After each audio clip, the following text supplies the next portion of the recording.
Hello, you Fruit Loops. Hope everybody's doing well. This is Jennifer. Going to do a quick thing on Ted Bundy. Just know, warning, trigger, adult content. If you are squeamish, please do not watch this.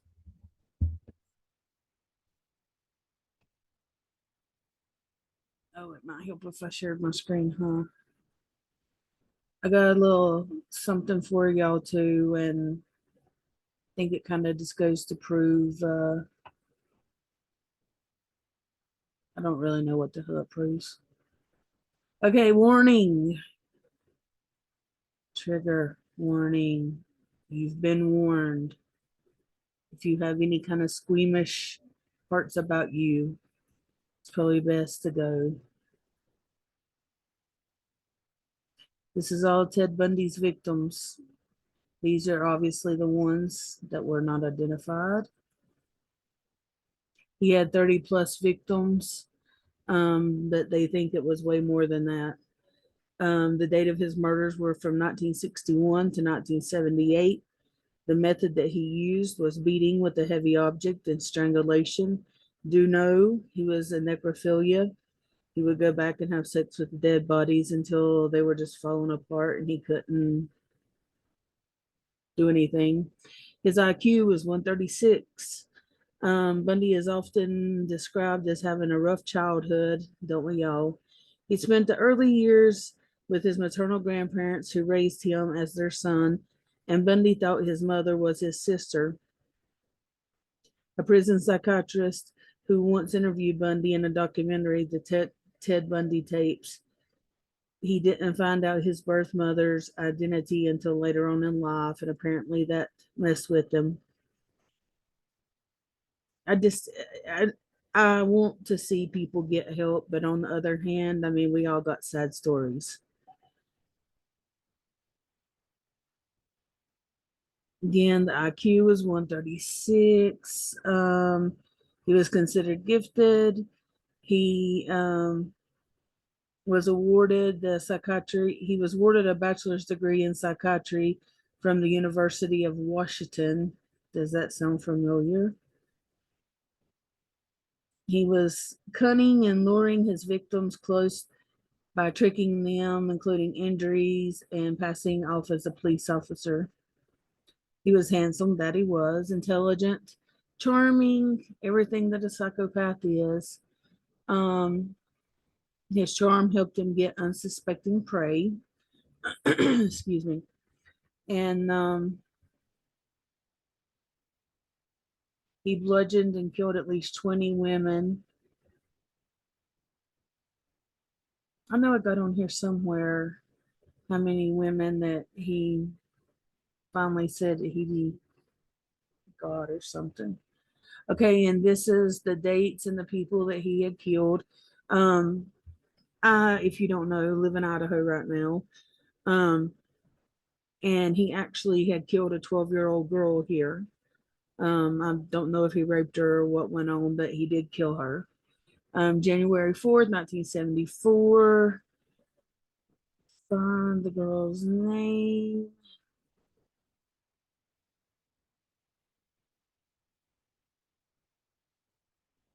Seeing it. But this is the dates. Jenna saw it and Denise Mashand vanished from the Seattle Lake area. August 30th to January, February, March, April, May, June.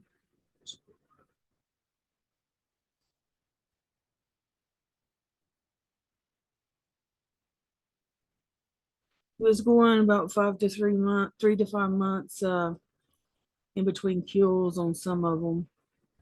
This one here was a bit longer though. This is just telling all the days in which he killed people. There's a 5 day trial started, I think, 1976. It's the year I was born. It's a good year.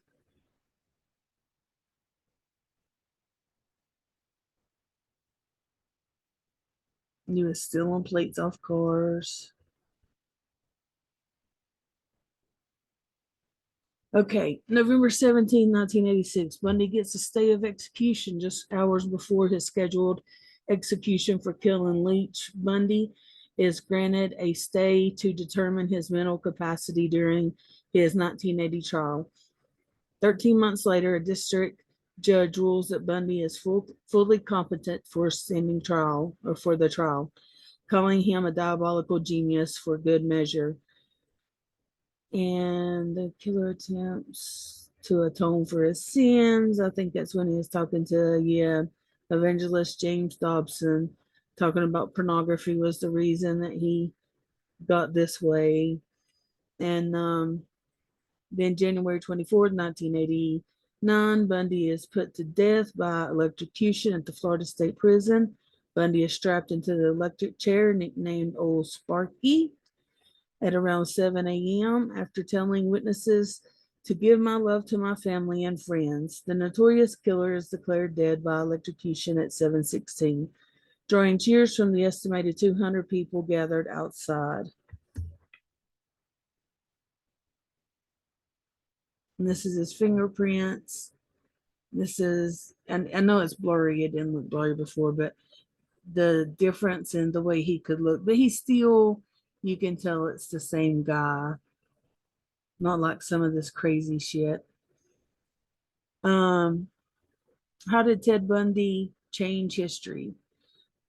The Ted Bundy case changed the way that law enforcement handled homicide investigations, and the case the introduced the computer as an instrument of serial murder detection. It was used to organize large volumes of information as Bundy crime spread over several state lines. This is where the caption on this was where they had him in the electric chair. I don't think this was the electric chair. I think this was where they were getting his teeth print. And the reason being is he had bit a girl. He had a daughter. He had a daughter. I did not know that. And you can tell by the way he sits in court that he's arrogant.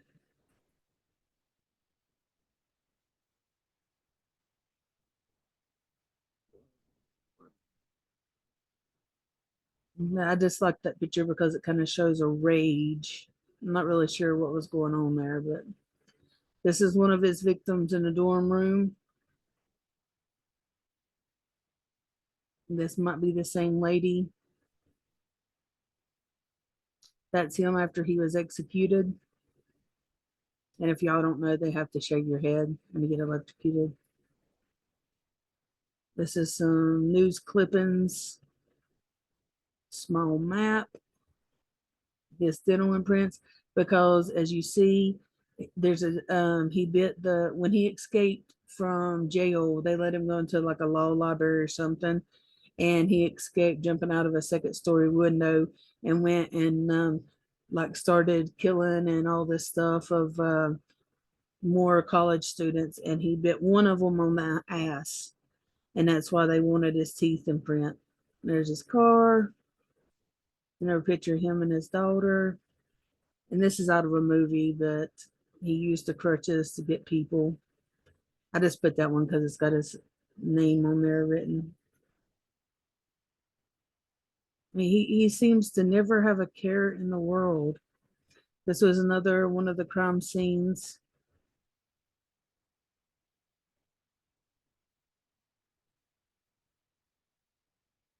Bundy's first known victim was Linda Ann Healy, 22-year-old woman, was abducted from her basement bedroom in King County, Washington in February 1974. Her skull was later discovered by authorities around Taylor Mountain area.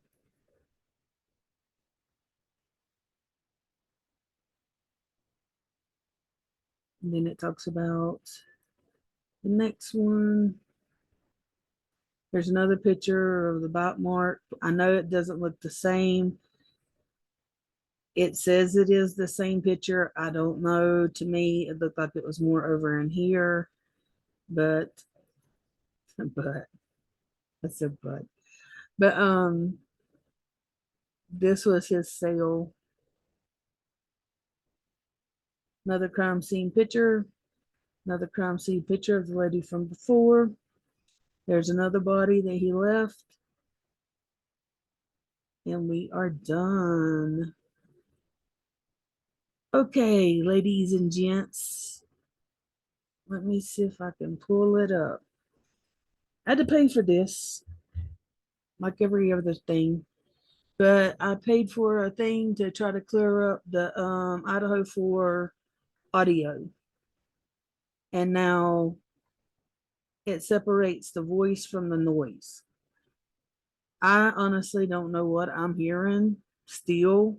And I mean, it's fairly clear. You'll see. But if you have any questions, comments, concerns, complaints, please direct them to customer service. Nah, leave a comment below and tell me what you think it is.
Okay, first of all, I want to say I do not think that this is um anything to do with what went on that night. Um, I think that the majority of the sounds are coming from the inside of the house where the ring doorbell is. Um, I will say the last part sounds like move your arm or something else. I done forgot, but it's I mean, you can make of it what you want.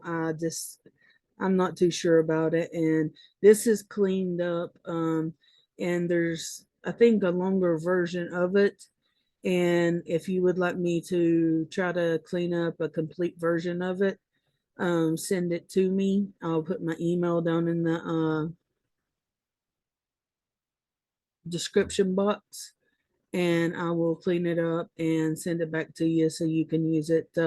Feel free to use this on any of your sites, channels, whatever you want to do. I don't care. But thank y'all for being with me. I will be back in a little bit to do the toolbox killers. Bye.